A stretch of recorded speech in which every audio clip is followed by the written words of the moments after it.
अब बात करेंगे उत्तराखंड की। एक बड़ा सा पैनल हमारे साथ जुड़ गया है, लेकिन उससे पहले इस वक्त की बड़ी खबरों पर डाल लेते हैं एक नजर।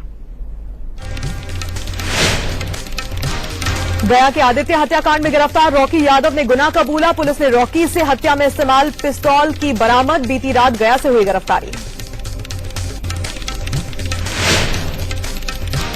उत्तराखंड में हरीश रावत का शक्ति परीक्षण आज 11 बजे से 1 बजे तक विधानसभा में होगी वोटिंग। 9 बागी विधायक नहीं दे सकेंगे वोट। अगस्ता घूसकांड पर सोनिया गांधी का मोदी को करारा जवाब। कहा, भारत मेरा घर, यहीं लूंगी आखिरी सांस, यहीं की मिट्टी में मिलेगी मेरी अस्थियां। इटली में परिवार होने पर शर्म नहीं। और दिल्ली के बर्खास्त एसएचओ दिनेश कुमार का सामने आया शर्मनाक वीडियो। पूछताछ के दौरान युवती से पूछे पर्सनल सवाल। टॉर्चर से तंग आकर 30 हजारी कोर्ट के सामने युवती ने दी थी जान।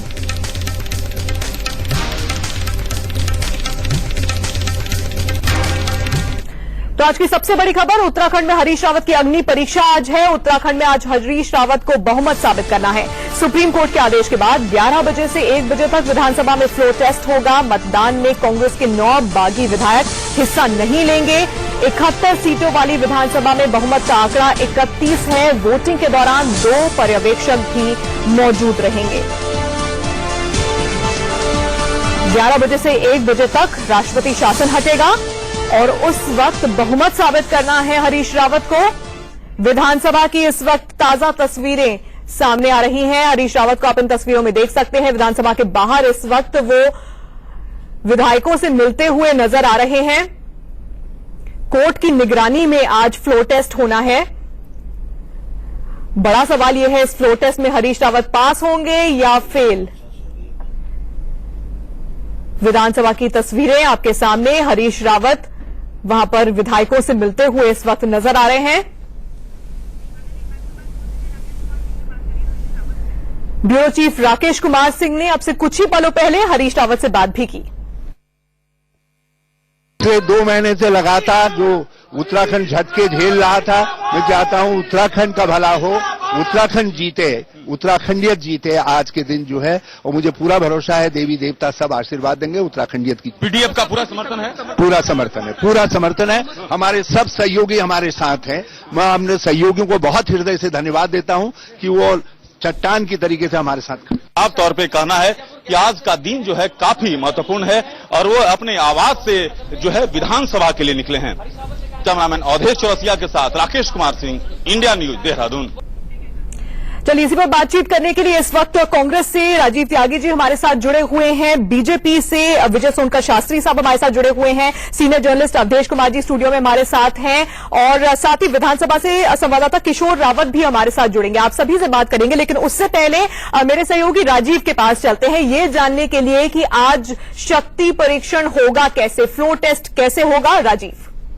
तान्या, हरीश रावत कह रहे हैं उत्तराखंड जीते और उस जीत में उनकी भी जीत छुपी हो। आखिर ये फ्लोर टेस्ट कैसे होगा, अपने दर्शकों को बता दें कि रावत के समर्थन वाले विधायक स्पीकर के बाईं तरफ बैठेंगे। सीधा सा यहां पर जो लोगों का है, विरोध वाले विधायक जो हैं वो दाईं तरफ बैठेंगे। यानी स्पीकर बीच में बाईं तरफ और दाईं तरफ उनका बैठना है। सबसे पहले विधायक जो समर्थन कर रहे हैं वो अपना हाथ उठाएंगे, कहेंगे वो हरीश रावत के समर्थन में है, इस सरकार को बनाए रखना चाहते हैं। और इसके बाद जो विरोध कर रहे हैं वो अपना हाथ उठाएंगे, अपनी संख्या बताएंगे और इनको काउंट किया जाएगा सीधे सीधे। 2 अधिकारी जो वहां पर मौजूद रहेंगे, उनके अलावा कोई और नहीं होगा। ये इन वोटों की गिनती करेंगे, आखिर कितने हां और कितने नाम हैं। विधायक पार्टी व्हिप के खिलाफ भी जा सकते हैं। जरूरी नहीं है कि विधायक वही वोट करें जो उन्हें कहा गया है। तो यानी परिणाम 1 बजे के बाद ही साफ होगा। तान्या, बिल्कुल, तो इस तरह से फ्लोर टेस्ट होगा। और इस बीच हमने तस्वीरें भी देखी कि हरीश रावत विधानसभा के बाहर हैं, विधायकों से मिलते हुए वो नजर आए। सीधे वहीं का रुख कर लेते हैं, किशोर हमारे साथ जुड़े हुए हैं। किशोर, हरीश रावत तो ऐसा लग रहा है कि बाहर खड़े होकर विधानसभा के इंतजार कर रहे हैं। जो आ रहा है उसको इतनी गर्मजोशी से मिल रहे हैं और उनका चेहरा खिलता जा रहा है जितने लोगों को वो देखते जा रहे हैं। बिल्कुल हरीश रावत सबसे पहले यहां पर पहुंचे विधायकों में से, और उससे पहले विधानसभा अध्यक्ष पहुंचे थे। तो लगातार हरीश रावत खुद ही विधायकों को बुला रहे हैं, और जो 4 यूपीडीएफ के थे वो आए, लेकिन बसपा के भी 2 नहीं आए, और बीजेपी का एक जो बागी कहा जा रहा था जिसको भीमलाल आर्य, वो भी विधानसभा में पहुंच गए। तो अब मैं सीधा दिखाता हूं कि सामने हरीश रावत मौजूद है, उनके साथ यशपाल आर्य जो कि पूर्व कैबिनेट मंत्री है, उनके साथ ललित पासवान है, तमाम विधायक लगातार पहुंच रहे हैं। और इस वक्त अगर सबसे पहले देखें तो कांग्रेस के ही विधायक यहां पर पहुंचे, और हरीश रावत खुद बाहर एक तरह से मान लीजिए कि वो कहीं ना कहीं गिनती जो उनकी अपनी वो गिनती कर रहे हैं, और सभी विधायकों को अंदर जाने निर्देश दे रहे हैं। तो लगातार जो विधायकों का सिलसिला है वो आना शुरू हो रहा है, और 4 पीडीएफ जिनकी बात की जा रही थी कि जो 6 पीडीएफ है, हालांकि 2 बीएसपी के नहीं आए, लेकिन पीडीएफ के जो 3 निर्दलीय और एक यूकेडी का विधायक वो अंदर जरूर पहुंच चुके हैं और साथ है। तो कुल मिला के शायद ये पहली बार है कि खुद एक पूर्व मुख्यमंत्री अपना बहुमत के दिन सबसे पहले गेट के बाहर खड़े होकर तमाम विधायकों को अंदर एंट्री करा रहा है। लगातार विधायकों को लाया जा रहा है। अभी कुछ और विधायक पहुंचे, अभी सीधी तस्वीरें आप देख सकते हैं कि बिल्कुल बीजेपी के विधायक है, ये रावत किस बेसब्री के साथ अपने विधायकों का इंतजार कर रहे हैं वो इन तस्वीरों से साफ होता है। किशोर, मैं आपके पास लौटूंगी। किशोर अपडेट दे रहे हैं कि बीएसपी के जो 2 विधायक हैं वो नहीं पहुंचे हैं, लेकिन बीजेपी का जो बागी है वो पहुंच गए हैं, भीमलाल आर्य। इसके अलावा जो इंडिपेंडेंट है यूकेडी के हैं वो भी पहुंच गए हैं। तो उत्तराखंड में हरीश रावत की आज अग्नि परीक्षा है। अब से आधे घंटे के बाद हरीश रावत को विधानसभा में बहुमत साबित करना है। ये देखिए तस्वीरें, हरीश रावत जब विधानसभा के लिए निकल रहे थे, नारियल फोड़कर वो निकले हैं, और कुछ देर पहले की तस्वीरें आप देख रहे हैं। शगुन का नारियल उन्होंने फोड़ा और फिर विधानसभा के लिए रवाना हुए। आज रावत सरकार की अग्नि परीक्षा है। हरीश रावत को कोर्ट के आदेश के बाद आज बहुमत साबित करना है। नारियल फोड़कर विधानसभा के लिए रवाना हुए, और उसके बाद अब विधानसभा के बाहर खड़े होकर अपने विधायकों का वो बेसब्री से इंतजार कर रहे हैं। हरीश रावत अपने घर से निकलते हुए, और हरीश रावत की अग्नि परीक्षा पर बात करने के लिए तमाम खास मेहमान इस वक्त हमारे साथ जुड़े हुए हैं। राजीव जी, शुरुआत आपसे करूंगी। कितना कॉन्फिडेंस है हरीश रावत को, आपकी पार्टी को, कि आज फ्लोर टेस्ट में पास हो जाएंगे? देखिए, 2 विषयों पर अपनी बात रखना चाहूंगा। पहला विषय तो ये है कि भारतीय राजनीति में फ्लोर ऑफ हाउस पे बहुमत सिद्ध होना चाहिए। इस चीज के लिए भारतीय जनता पार्टी को शिकस्त मिली है और कांग्रेस पार्टी को इसमें जीत मिली है माननीय सुप्रीम कोर्ट की वजह से। अभी तो जीत नहीं मिली है, अभी नहीं, तो फ्लोर ऑफ हाउस पे जाने के लिए ठीक है। जीत मिली है। फ्लोर ऑफ हाउस ठीक है। देश की प्रजातंत्र चलेगा, फ्लोर ऑफ हाउस पे चलेगा। वो प्रजातंत्र कैबिनेट मीटिंग केंद्र की डिसाइड नहीं करेगी कि कहां विधानसभा चलेगी, कहां विधानसभा भंग होगी। वो जब भंग होती है जब आप कहीं कॉन्स्टिट्यूशनल क्राइसिस आ जाए। जैसे हरियाणा में जाट आंदोलन हुआ तो पूरा हरियाणा की मशीनरी ध्वस्त हो गई, वहां उन्होंने राष्ट्रपति शासन नहीं लगाया, लेकिन उत्तराखंड में लगा दिया। दूसरा विषय जो आपने पूछा कि हम लोग बाग फ्लोर ऑफ हाउस पे जीतेंगे या हारेंगे, मैं इस बात के लिए बिल्कुल मुतमईन हूं कि हम लोग बाग जीतने जा रहे हैं और हम लोगों को बहुमत रहेगा। यानी कि आपको आश्वासन है कि बहुमत का आंकड़ा है? बिल्कुल, हमारे पास आंकड़ा है। और दूसरी बात ही देखिए, सुनिए, भारतीय जनता पार्टी के मुकाबले कांग्रेस पार्टी को अगर आप देखेंगे तो कांग्रेस पार्टी वो जमात है जिसने देश में डेमोक्रेसी की स्थापना की और डेमोक्रेसी लेकर के आई।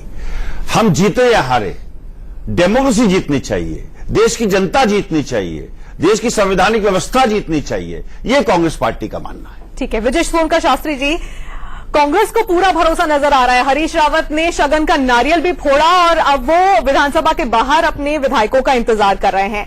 अगर आज आसानी से वो पास हो गए फ्लोर टेस्ट में तो आपके लिए तो बहुत ज्यादा फजीहत की बात हो जाएगी। नहीं, देखिए तानिया जी, ऐसी कोई बात नहीं है। और जहां तक आपने शगुन के नारियल की बात कही है, तो मैंने भी देखा कि 5 बार में नारियल बड़ी मुश्किल से टूटा और उसमें पानी भी नहीं निकला। तो इनके कितना शगुन है तो सामने ही दिख रहा है।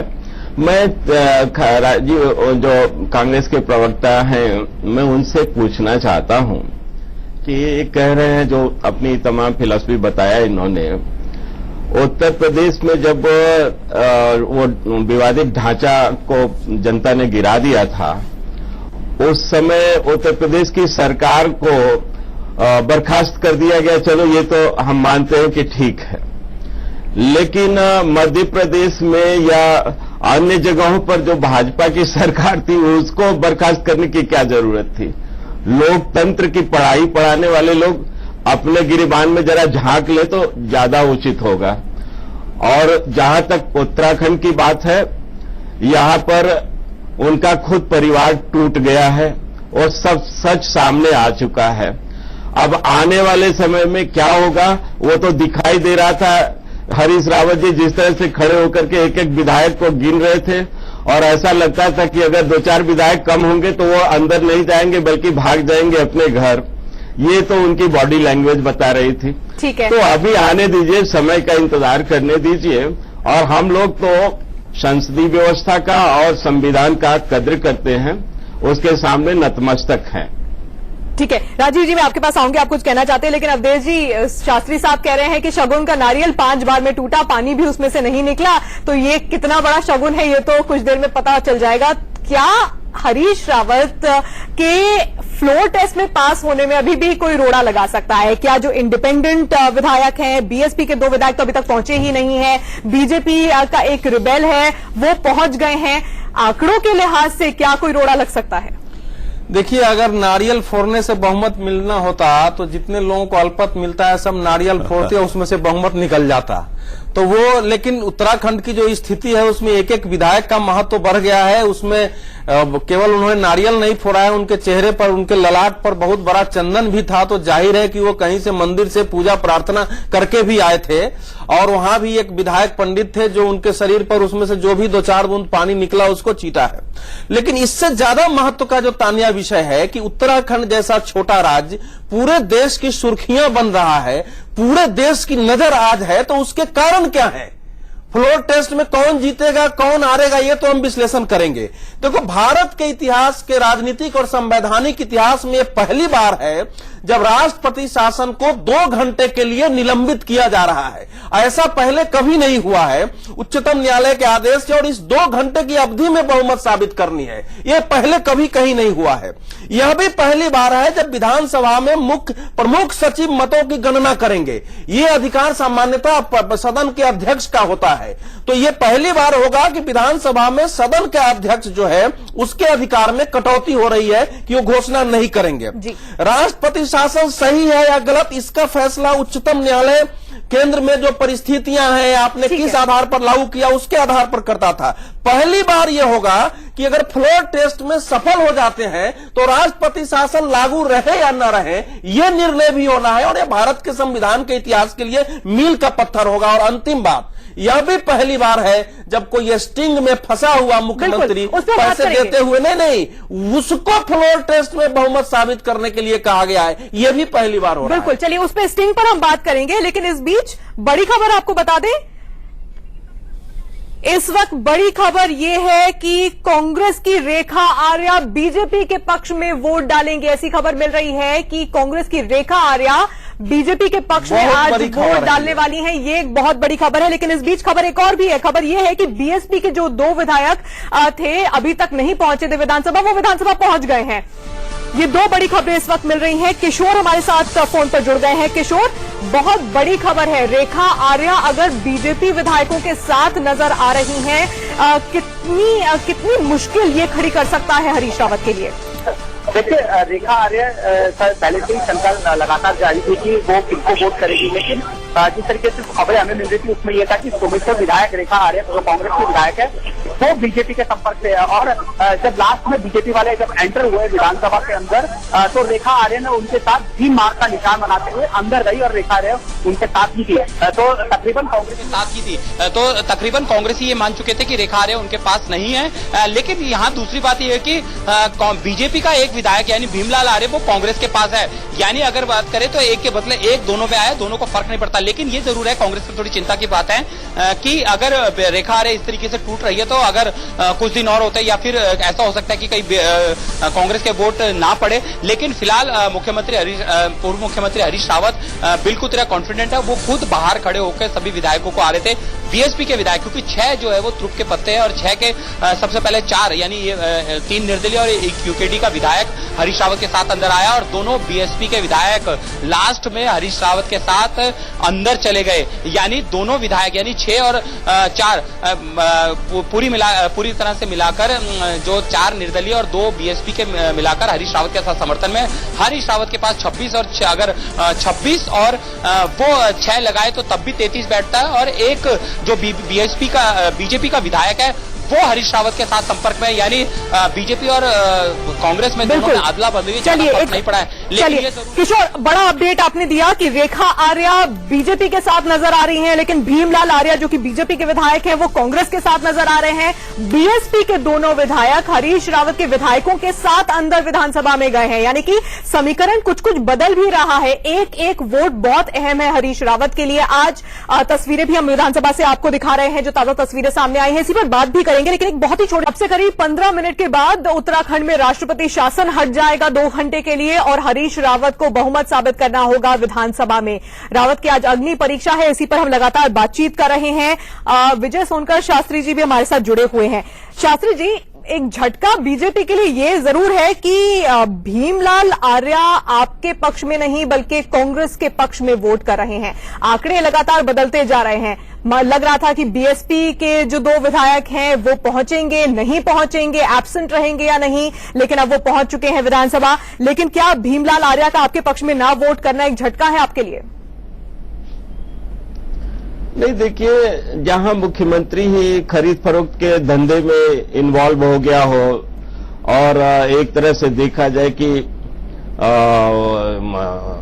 लोकतंत्र का एक विकृत रूप सामने वहां पर आया हो और जो व्यक्ति अपने परिवार को नहीं संभाल पाया वो खरीद फरोख्त करके दूसरे लोगों को अपने पास ले आ रहा है और खुल करके, इस बात का प्रमाण है, बल्कि इसको कोर्ट ने भी नोटिस लिया है। तो ऐसे में एक व्यक्ति को उधर चले जाना मुझे तो नहीं लगता कि बहुत आश्चर्य का विषय है। अगर वो अपनी आत्मा की आवाज से गए होते, वो अगर खरीद फरोख्त के तहत नहीं गए होते तो हम लोगों को जरूर ये एक झटका लगता, लेकिन ऐसी बात नहीं है। और वहां तो एक अलोकतांत्रिक सरकार चल ही रही थी। वो ऐसी सरकार, आप देखिए, बजट बहुत महत्वपूर्ण होता है, बजट बिल, और उस पर एक तरह से वोटिंग जब हुई थी जी, तो 9 विधायकों ने उनके विरुद्ध दिया था, जिनको कि आज कोर्ट ने मान लिया। बिल्कुल। तो कैसे आप कह सकते हैं कि उस समय ये लोग वो सरकार बहुमत में रही होगी? राजीव जी, जवाब बहुत कम है। सीधा सवाल, रेखा आर्य आपके लिए भी वोट नहीं कर रही हैं? देखिए, दलबदल कानून के तहत अगर कोई विधायक व्हिप का उल्लंघन करता है तो उसको दलबदल कानून के तहत कार्रवाई होती है। देश के संविधान का नियम है। तो इसमें भारतीय जनता पार्टी बार बार ये न कहे 9 विधायकों ने ऐसा कर दिया, 9 ये इनके भी हो सकता है। ठीक है। बात यह है, देखिए, दो चीजें बहुत महत्वपूर्ण। पहली चीज तो ये कि जब आप चुनाव जीत के आते हैं, राजीव जी सीधा जवाब दीजिए ना, एक वोट आ जाए। रेखा आर्य जब उसी पे आ रहा हूँ, रेखा आर्य जी पे आ रहा हूँ। बहुत कम है, थोड़ा संक्षेप में। जब आप चुनाव जीत के आते हैं तो पार्टी की नीति की वजह से या पार्टी के सिद्धांतों की वजह से चुनाव जीत के आते हैं, मैनिफेस्टो पे चुनाव जीत के आते हैं। लेकिन बीच में जब आप पार्टी की शिफ्टिंग करते हैं, इधर से उधर जाते हैं, तो निश्चित रूप से आप सत्ता लोलुप हैं और सत्ता लोलुपता में ऐसा करते हैं जिसकी वजह से प्रजातंत्र डैमेज होता है। इस वक्त की सबसे बड़ी खबर से शुरुआत कर रहे हैं। उत्तराखंड में बहुमत परीक्षण से पहले बीएसपी सुप्रीमो मायावती ने ऐलान कर दिया है कि वो कांग्रेस के समर्थन में अपने विधायकों को वोट देने के लिए कह चुकी हैं। सांप्रदायिक ताकतों को रोकने के लिए कांग्रेस का वो समर्थन करेंगी। सुनते हैं मायावती को।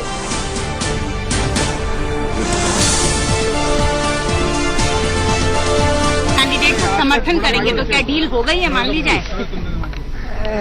ये मीडिया हरिद्वार पंचायत चुनाव को लेकर जो कल से किस्म की खबरें दिखा रहा है कि बहुजन समाज पार्टी की बीजेपी से डील हो गई है, ये जो आज फ्लोर टेस्ट हो रहा है उसको लेकर उत्तराखंड में, मैं समझती हूँ ये केवल अफवाह है, ऐसा कुछ नहीं है।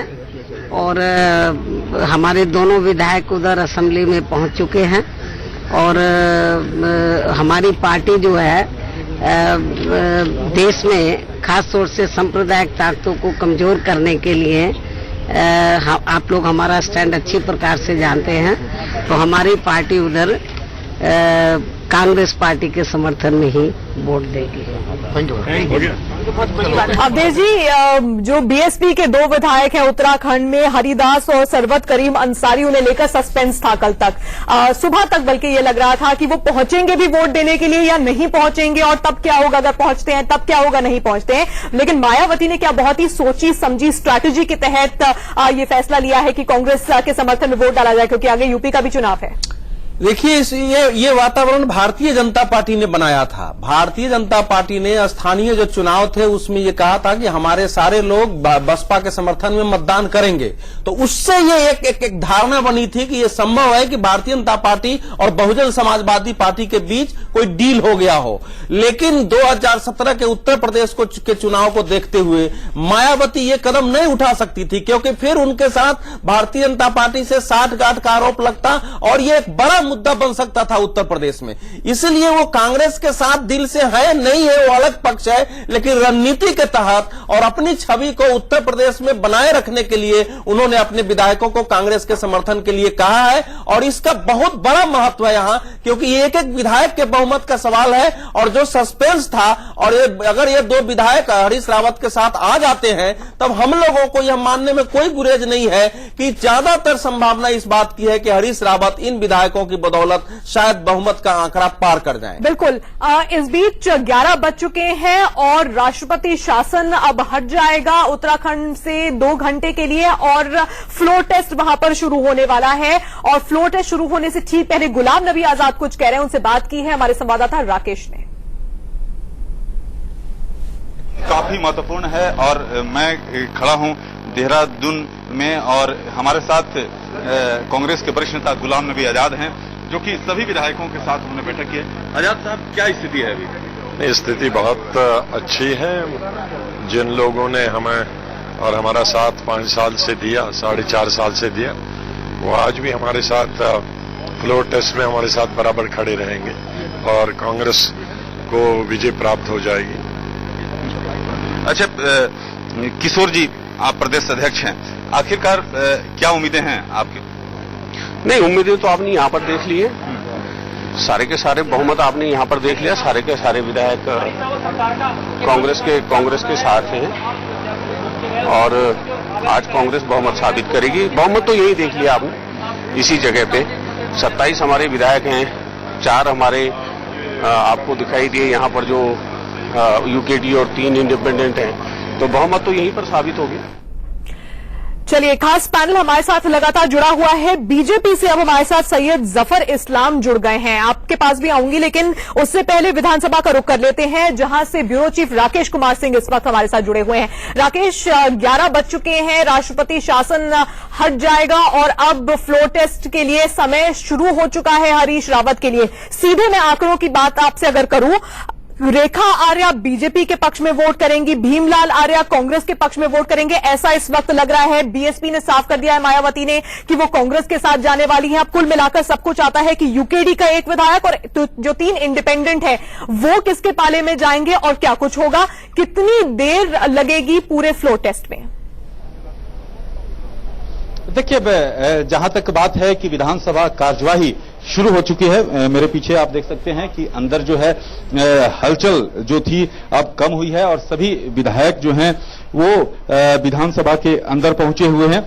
और जहां तक बात है कि पहले मैं एक बात कहना चाहूंगा कि 10 बजे जो कि सोल्टायर होटल, जो कि कांग्रेस के नेताओं का जमघट बना हुआ था देहरादून में, क्योंकि मसूरी से सभी विधायकों को देहरादून में यहीं पर लाया गया था, सुबह लाया गया था। 10 बजे गुलाम नबी आजाद और अंबिका सोनी 10 मिनट तक सभी विधायकों के साथ, और पीडीएफ के जो 4 विधायक थे वो यहां पर मौजूद थे, उन्हें सीधे तौर पर यह निर्देश दिया गया कि सभी जो पूरा देश जो है उत्तराखंड में विधानसभा में जो अंदर होना है उस पर नजर है। तो ऐसी स्थिति में जिस तरह से हरीश रावत को आज जो है ये दिखाना है, ताकत दिखाना है कि आखिरकार एक संदेश जाए देश में कि धर्मनिरपेक्षता को लेकर आखिरकार देश क्या चाहता है। धर्मनिरपेक्षता की बात गुलाम नबी आजाद ने सभी विधायकों की बताई और यहां पर अंदर जो है कार्यवाही शुरू हो चुकी है तान्या।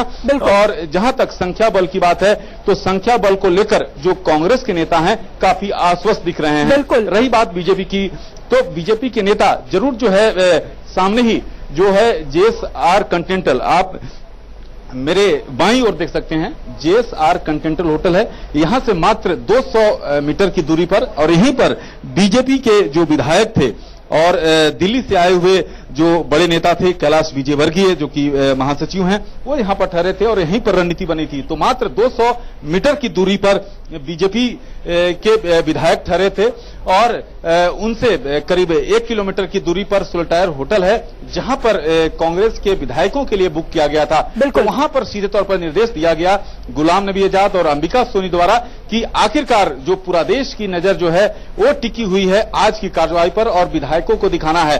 तो हरीश रावत भी आश्वस्त दिख रहे थे। ये देखना काफी महत्वपूर्ण होगा कि जो अंदर कार्यवाही शुरू हुई है तो आखिरकार जो गणित है, आखिरकार जो दावा कांग्रेस की ओर से किया जा रहा है उसके अनुरूप होता है या नहीं। बिल्कुल। चलिए, बड़ी खबर इस वक्त की ये है कि उत्तराखंड से 2 घंटे के लिए राष्ट्रपति शासन हट चुका है, विधानसभा की कार्यवाही शुरू हो चुकी है और अब मोमेंट ऑफ ट्रूथ है। अब वो वक्त है जब हरीश रावत को बहुमत साबित करके दिखाना है और ये सिद्ध करना है कि फ्लोर टेस्ट में वो पास हो जाते हैं। राजीव जी, आप कुछ कहना चाहते हैं, बोलिए। देखिए, मैं 2 विषयों पर बात रखना चाहूंगा। 28 मार्च को भी हम बहुमत सिद्ध करना चाहते थे, फ्लोर ऑफ हाउस पे बहुमत सिद्ध करना चाहते थे।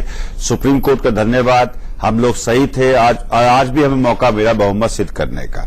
अब 2 विषय आते हैं। पहला विषय तो आता है कि मोदी जी एक बात कहते हैं कि देश में कोऑपरेटिव फेडरलिज्म होना चाहिए, कि मिलजुल करके हम लोग सरकार चलाएंगे। दूसरी तरफ कैबिनेट मीटिंग केंद्र की ये साबित करती है कि कहां राष्ट्रपति शासन लगेगा, कहां नहीं लगेगा। तो ये कोऑपरेटिव फेडरलिज्म कैसे हुआ, नंबर 1। नंबर 2, सोनिया गांधी जी जिस तरह से मार्च करती हैं प्रजातंत्र बचाओ को, धर्मनिरपेक्षता के साथ साथ देश में प्रजातंत्र रहना चाहिए। प्रजातंत्र रहेगा तभी जाकर के लोगों को वैचारिक स्वतंत्रता से लेकर के अन्य चीजें मिलेंगी। आज प्रेस पूरे देश की स्वतंत्र है। आज कांग्रेस पार्टी को भी ग्रिल करती है प्रेस, बीजेपी को भी ग्रिल करती है, अन्य दलों को भी ग्रिल करती है और देश के मुद्दे उठाने का काम करती है। ये सारी चीजें तभी संभव है जब देश में प्रजातंत्र बचेगा। इसलिए सोनिया गांधी जी ने जंतर मंतर से लेकर के और संसद तक मार्च किया। ठीक है, जफर इस्लाम साहब, इस वक्त जो आंकड़े नजर आ रहे हैं कांग्रेस के पक्ष में या बीजेपी के पक्ष में, जो आंकड़े अब तक निकलकर सामने आ रहे हैं उससे कांग्रेस का पलड़ा थोड़ा भारी लग रहा है। हरीश रावत फ्लोर टेस्ट में पास होंगे ऐसा लग रहा है। अगर ऐसा होता है बीजेपी के लिए, आपकी पार्टी के लिए कितना एम्बैरेसमेंट की सिचुएशन है ये? देखिए, पहले तो मैं ये कहना चाहूंगा कि 18 तारीख अभी त्यागी जी 28 तारीख के बारे में बात कर रहे थे, लेकिन उन्हें सबसे पहले 18 मार्च के बारे में बात करनी चाहिए थी। इसलिए कि अगर 18 मार्च को अगर वो स्पीकर सही से अपना रिस्पॉन्सिबिलिटी निभाते तो शायद आज इन दिनों की जरूरत नहीं आती, उसी दिन उनकी सरकार गिर चुकी होती।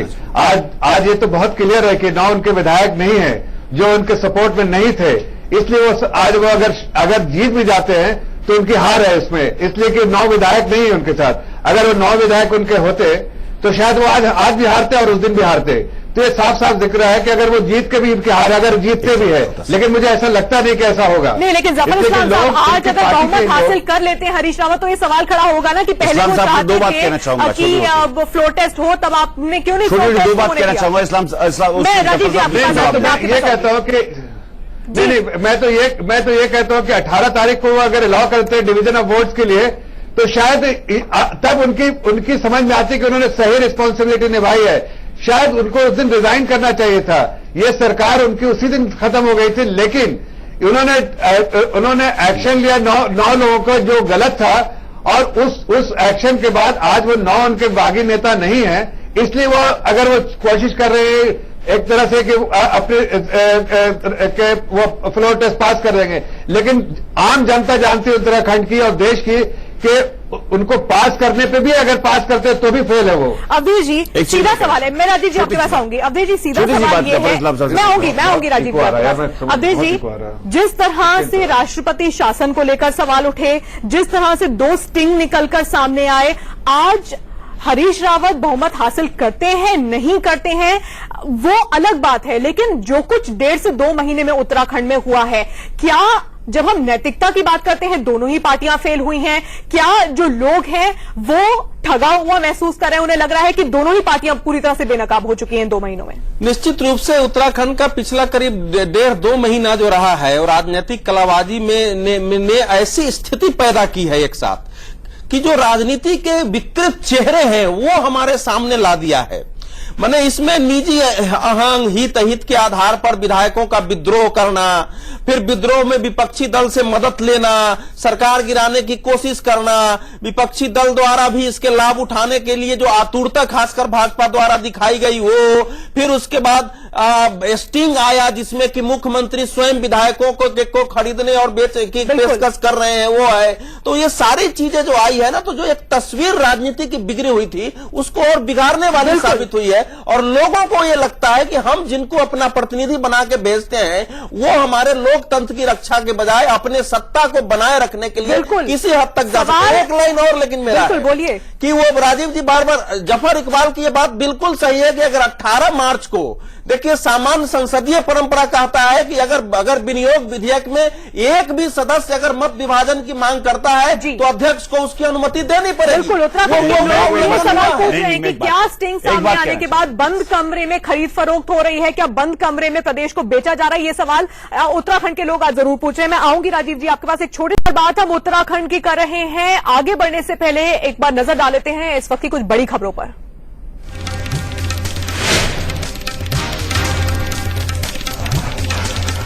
गया के आदित्य हत्याकांड में गिरफ्तार रॉकी यादव ने गुनाह कबूला। पुलिस ने रॉकी से हत्या में इस्तेमाल पिस्तौल की बरामद। बीती रात गया से हुई गिरफ्तारी।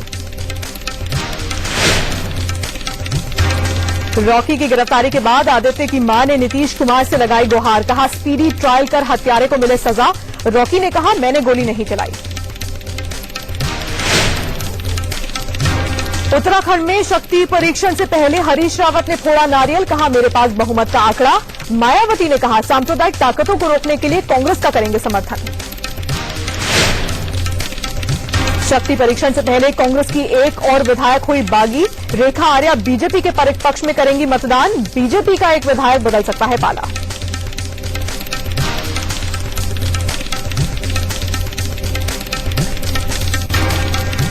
तो उत्तराखंड विधानसभा में इस वक्त कार्यवाही चल रही है। आज हरीश रावत को बहुमत साबित करना है। इस पर हम बड़ी बहस कर रहे हैं। खास पैनल हमारे साथ जुड़ा हुआ है। लेकिन उत्तराखंड की सियासत में पिछले 1.5 महीने में क्या कुछ हुआ है वो जानने के लिए मेरे सहयोगी राजीव के पास चलते हैं। जी तान्या, करीब 11 बज चुके हैं और इस वक्त राष्ट्रपति शासन हटा हुआ है। फिलहाल क्या चल रहा है इस वक्त उत्तराखंड की राजनीति में? विधानसभा जाने से पहले हरीश रावत ने नारियल फोड़ा। इस पर हम बहस भी कर चुके हैं। नारियल 4-5 बार में टूटा और उससे पानी भी नहीं निकला। लेकिन हरीश रावत ने अपनी जीत का दावा किया है। हरीश रावत ने कहा है कि फ्लोर टेस्ट पास करेंगे। कांग्रेस की सोमेश्वर से विधायक रेखा आर्या बागी हो गई हैं, यानी कि वो बीजेपी के पाले में हैं। रेखा आर्या बीजेपी के पक्ष में मतदान करेंगी। तो ऐसा लग रहा था कि कुछ समीकरण बिगड़ रहे हैं कांग्रेस को लेकर, लेकिन बीजेपी का भी एक विधायक पाला बदल सकता है और इस लिहाज से फिर कांटे की टक्कर है इस फ्लोर टेस्ट में। मायावती ने कांग्रेस को समर्थन का ऐलान किया और इसके साथ कहीं बहुत जो कांटा है वो कांग्रेस की तरफ झुकता दिखाई पड़ा। मायावती के 2 विधायक, बीएसपी के 2 विधायक, ये दोनों विधायक इस वक्त तान्या विधानसभा में मौजूद है। तो कहीं बहुत हरीश रावत के लिए एक राहत की खबर। विधानसभा की कार्यवाही फिलहाल जारी है। राष्ट्रपति शासन 2 घंटे के लिए हटा हुआ है। दोपहर 1 बजे तक राज्य में राष्ट्रपति शासन नहीं है। तान्या, बिल्कुल। तो राजीव ने बताया कि इस वक्त वहां पर क्या चल रहा है, क्या उत्तराखंड की सियासत में अब तक हुआ है, और इसी पर हम चर्चा भी कर रहे हैं लगातार अपने खास मेहमानों से। राजीव जी बहुत देर से कुछ बोलना चाह रहे हैं। राजीव जी, कुछ देर पहले अवधेश जी जो बात कह रहे थे कि अगर आज फ्लोर टेस्ट में पास हो भी गए हरीश रावत, आज बहुमत साबित कर भी लिया, तब भी उत्तराखंड की जनता तो दोनों स्टिंग के सामने आने के बाद सवाल पूछेगी क्या नैतिक अधिकार है सीएम बनने का? देखिए, यहाँ 2 विषयों पर अपनी बात रखना चाहूंगा। पहला विषय तो ये है कि अभी मेरे मित्र ने भारतीय जनता पार्टी के कहा कि वहां विधानसभा में विधानसभा अध्यक्ष ने अपनी जिम्मेदारी का निर्वहन नहीं किया। देश में संविधान क्या कहता है, सबसे महत्वपूर्ण यह है। आर्टिकल 212 मैं कोट करना चाहूंगा संविधान का, जो आर्टिकल 212 कहता है, courts not to inquire into proceedings of the legislature, The validity of any proceedings in the legislature of state shall not be called in question on the ground of any alleged Rajiv ji, sting की बात करिए ना। Unquote sting की बात करिए। मैं हाँ उसी पे भी आ रहा हूँ, उसी पे आ रहा हूँ। देखिए नहीं, मेरे पास बहुत कम वक्त है। लास्ट सेंटेंस कहना चाहूंगा जी। जो चीज आज हमारे साथ हो रही है विधानसभा अध्यक्ष को लेकर, कल भारतीय जनता पार्टी के साथ भी हो सकती है, तो इसे संविधान पे विश्वास रखे भारतीय जनता पार्टी।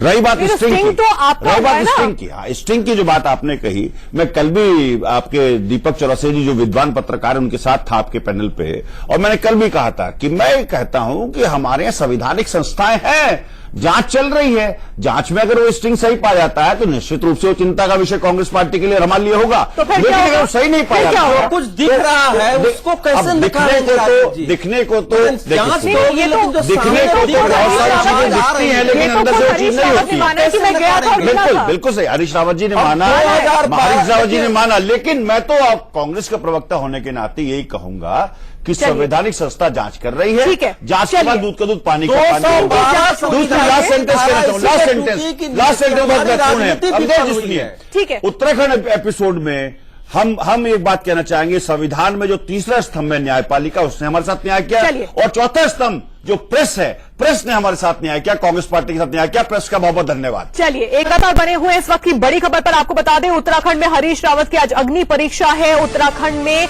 हरीश रावत को बहुमत साबित करना है।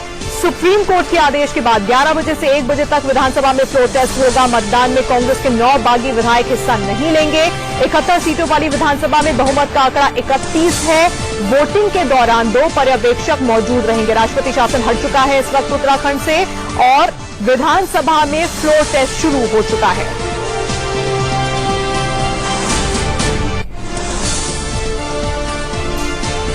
लगातार हम उत्तराखंड में इस वक्त जो माहौल बना हुआ है, जो सियासी माहौल बना हुआ है, उस पर चर्चा कर रहे हैं। कई खास मेहमान हमारे साथ लगातार स्टूडियो में जुड़े हुए हैं, उनसे बातचीत करेंगे, लेकिन उससे पहले अंबिका सोनी क्या कह रही हैं, सुनते हैं।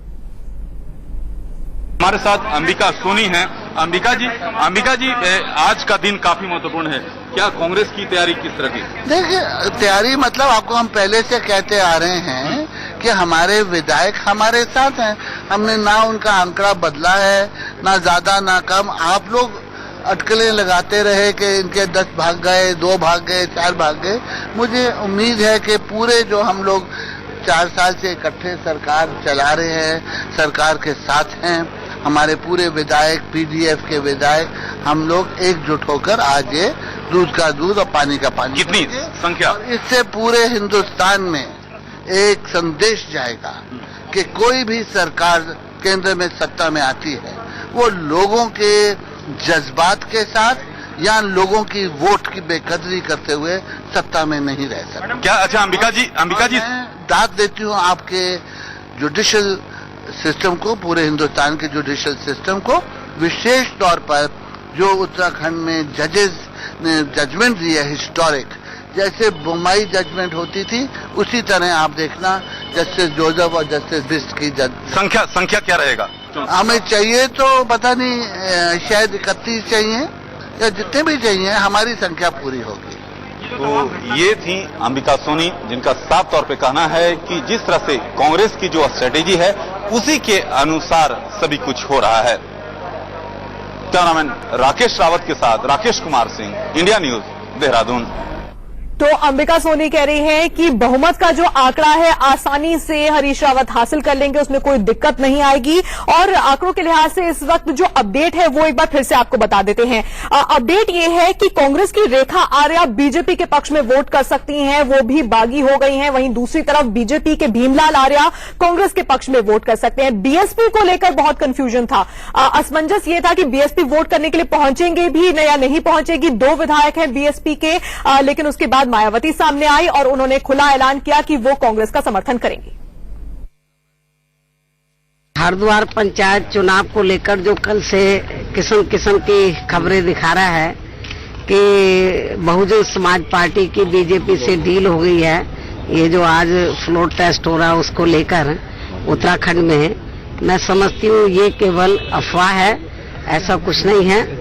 और हमारे दोनों विधायक उधर असेंबली में पहुंच चुके हैं और हमारी पार्टी जो है देश में खास तौर से सांप्रदायिक ताकतों को कमजोर करने के लिए आप लोग हमारा स्टैंड अच्छी प्रकार से जानते हैं, तो हमारी पार्टी उधर कांग्रेस पार्टी के समर्थन में ही वोट देगी। अवधेश जी, यानी कि ये तो साफ हो गया है कि कांग्रेस के अब 26 हैं, एक बीजेपी के बागी हैं जो कांग्रेस के साथ में है, 27 हो जाते हैं, 2 बीएसपी के 29 हो जाते हैं, एक नॉमिनेटेड 30 हो जाते हैं। अगर कोई और क्रॉस वोटिंग नहीं हुई तो सब कुछ अब डिपेंड करता है यूकेडी के एक विधायक और 3 इंडिपेंडेंट के ऊपर। किस ओर जाता हुआ ये फ्लोर टेस्ट आपको नजर आ रहा है? देखिए, यूकेडी और निर्दलीय चूंकि हरीश रावत के साथ गए हैं, इसलिए इस समय अब हम मान के चल रहे हैं कि हरीश रावत इसके हिसाब से बहुमत प्राप्त कर लेंगे। और वैसे भी तान्या, अगर एक वोट घटता है तो अध्यक्ष भी उनके हैं और अध्यक्ष को भी वोट डालने का अधिकार है उस समय में, तो वो अध्यक्ष भी डाल सकते हैं। तो फ्लोर टेस्ट निश्चित रूप से जीत जाएंगे। लेकिन विचार करने का देश को विषय यह है कि स्थिति यहां तक क्यों पहुंची और भारतीय जनता पार्टी की अब क्या मतलब, भारतीय जनता पार्टी अब क्या उत्तर देगी। मेरा अपना मानना यह है कि भारतीय जनता पार्टी की जो रणनीति यहां रही है वो गलत रणनीति थी, उसको इसमें पड़ना ही नहीं चाहिए था। विपक्ष के नाते सरकार को एक्सपोज करना, उसके खिलाफ आंदोलन करना, कांग्रेस का जो टूटा हुआ घर था उसको टूटने देना, अपने से सरकार को गिरने देना, अगर ये देखते हुए वो जनता के बीच जाती, कांग्रेस पर केवल दबाव बनाती और सरकार बनाने और गिराने के खेल में नहीं पड़ती, तो मैं समझता हूं कि भारतीय जनता पार्टी का नैतिक पक्ष इस समय ऊंचा रहता। लेकिन भारतीय जनता पार्टी ने पता नहीं किसके कारण ये रणनीति अपनाई, जिससे लगा कि वो सरकार बनाने और गिराने के दौर में शामिल है। जफर इस्लाम साहब, जवाब दीजिए। देखिए, पहले तो मैं ये बताना चाहता हूं कि इसमें इस पूरे एपिसोड में भारतीय जनता पार्टी का कुछ भी लेना देना नहीं है। ये कांग्रेस की सरकार थी, कांग्रेस के विधायक छोड़ के गए थे, सरकार बहुमत में आ गई थी। और वैसे में जो दूसरी ऑपोजिशन पार्टी है जिसकी स्ट्रेंथ है सरकार बनाने की, उसका निश्चित तौर से ये दायित्व बनता है कि वो अपनी सरकार बनाने की कोशिश करे। लेकिन न सरकार तोड़ने में और न उनके बागी नेताओं के साथ हमारा कोई संबंध है। उनका ये सारे उनकी लीडरशिप में कमी थी जिसके कारण वो छोड़ के गए थे और जिसके कारण आज भी कुछ लोग मुझे लगता है कि छोड़ के जाएंगे, चाहे वो सरकार आज वो पास भी कर जाए जैसा मैंने कहा, लेकिन वो लोगों की नजरों में फेल है इसलिए कि उन्होंने गलत तरीके से सरकार आज अगर पास हो गए तो भी गलत तरीके से पास करें। जफर इस्लाम साहब, सवाल तो सीधा बनेगा ना कि अगर इतनी आसानी से बहुमत का आंकड़ा हासिल कर सकते हैं और वोट ऑफ कॉन्फिडेंस जीत सकते हैं हरीश रावत, तो फिर राष्ट्रपति शासन लगाया ही क्यों गया था, जरूरत ही क्यों पड़ी थी उसकी? ये तो सवाल पूछा ही जाएगा ना। देखिए तमन्ना जी, तानिया जी, सच पूछिए तो ये 9 बागी, आपको ऐसा लग रहा है कि कांग्रेस के ये फ्लोर टेस्ट जीत के भी जीत रहे हैं? उनके 9 बागी एमएलए नहीं है, सदन में नहीं है, जो वोट नहीं कर सकते हैं। ऐसी स्थिति में जीत के इनकी जीत भी हार है, इसलिए कि अगर उनको अलाउड होता है तो किसी तरह भी जीतते नहीं। अगर जीतते भी है राजीव जी तो जीत में हारे, आपको जाना है, इसलिए मैं बहुत थोड़ा सा वक्त है, आप अपनी बात रख सकते हैं। देखिए, बहुत स्पष्ट कहूं मैं, भारतीय जनता पार्टी को यह समझाने देना चाहता हूं कि पहले दिन से कांग्रेस पार्टी फ्लोर टेस्ट की मांग कर रही थी, जिसको भारतीय जनता पार्टी ने मार्च में नकारा। माननीय सुप्रीम कोर्ट की वजह से भारतीय जनता पार्टी से पूछा गया, सुप्रीम कोर्ट ने पूछा कि क्या फ्लोर टेस्ट, देखिए बीच में मत बोलिए, मैं आपके बीच में नहीं बोला था। फ्लोर टेस्ट पे फिर उन्होंने एफिडेविट दिया और कहा कि हमें फ्लोर टेस्ट में कोई दिक्कत नहीं है और मॉनिटरिंग कर ली जाए फ्लोर टेस्ट की। आज हम जीतते हैं हारते हैं ये इससे कोई फर्क नहीं पड़ता, लेकिन डेमोक्रेसी जीती नंबर 1। दूसरी बात ये कहना चाहूंगा, जफर इस्लाम साहब सुन लीजिए, सभ्यता का परिचय दीजिए, किसकी हार है, लास्ट अवधेश से सवाल पूछिए, मुझे ब्रेक के लिए 10 सेकंड दे दीजिए, 10 सेकंड 5 सेकंड। आज जैसा चीजें चल रही है देश में, वो मोदी जी ध्यान भटकाना चाहते हैं ऐसी चीजें करके, क्योंकि ना तो महंगाई पे कंट्रोल है, ना रोजगार दे पा रहे हैं, ना किसानों को भी बेहतर कर पा रहे हैं। तो ये मेरा कहना ये है लोगों से, आज सड़कों पे लिखे सैकड़ों नारे न देख, इस पर अवधेश जी से सवाल होंगे इस ब्रेक के बाद। राजीव जी, मुझे आपको रोकना पड़ेगा, एक छोटा सा ब्रेक ले। इस वक्त वोट दे रहे हैं, किसके पक्ष में वोट दे रहे हैं, किसके खिलाफ वोट दे रहे हैं, ये तो कुछ देर बाद ही साफ हो पाएगा। लेकिन अवधेश जी, बीजेपी कह रही है कि आज अगर कांग्रेस जीत भी जाती है, हरीश रावत बहुमत साबित कर भी लेते हैं, तो इस जीत में उनकी हार है। लेकिन पिछले 1.5 महीने में जो कुछ हुआ है, उसके बाद किसकी जीत हो रही है, किसकी हार हो रही है, आंकना बड़ा मुश्किल हो गया है। नहीं, ये बात तो ठीक है कि दोनों पक्षों ने मतलब राजनीतिक नैतिकता और मर्यादा का उल्लंघन किया है, लेकिन ये बात सही है कि ये जो कुछ भी हुआ है वो कांग्रेस के घर में अपनी फूट के कारण हुआ है। अगर कांग्रेस के 9 विधायक बागी नहीं होते तो ये नौबत नहीं आती, लेकिन ये भी सच है कि वो विधायक बागी हुए तो उसके बाद भारतीय जनता पार्टी सक्रिय होकर उन विधायकों को साथ देने में लगी रही, और ये संदेश ये गया कि भारतीय जनता पार्टी उत्तराखंड में हरीश रावत की सरकार को गिरा करके शायद अपनी सरकार बनाना चाहती है, इसलिए उन बागी विधायकों को इतना तरजीह दे रही है। लेकिन राजीव जी चाहे जो कुछ भी कहें, जब आपके घर में छिद्र होगा, जब आपके घर में फूट पड़ेगी तो आपके विरोधी उसका लाभ उठाने की कोशिश करेंगे। ये अनैतिक है, ये अस्वीकार है राजनीति में, क्योंकि राजनीति में मूल्यों और मुद्दों की मर्यादा का हमेशा पालन होना चाहिए। लेकिन यहां दोषी हरीश रावत हैं जो अपनी पार्टी को एक नहीं रख सके, और बाद में जो स्टिंग आए हैं उसने भी ये कलई खोली हो कि किस ढंग से विधायकों को एक रखने के लिए वो पैसे का उपयोग कर रहे हैं। बड़ी बात अवधेश जी ने कही कि आपके घर में फूट पड़ेगी तो विरोधी उसका फायदा जरूर उठाएंगे। राजीव जी, मैं आपके पास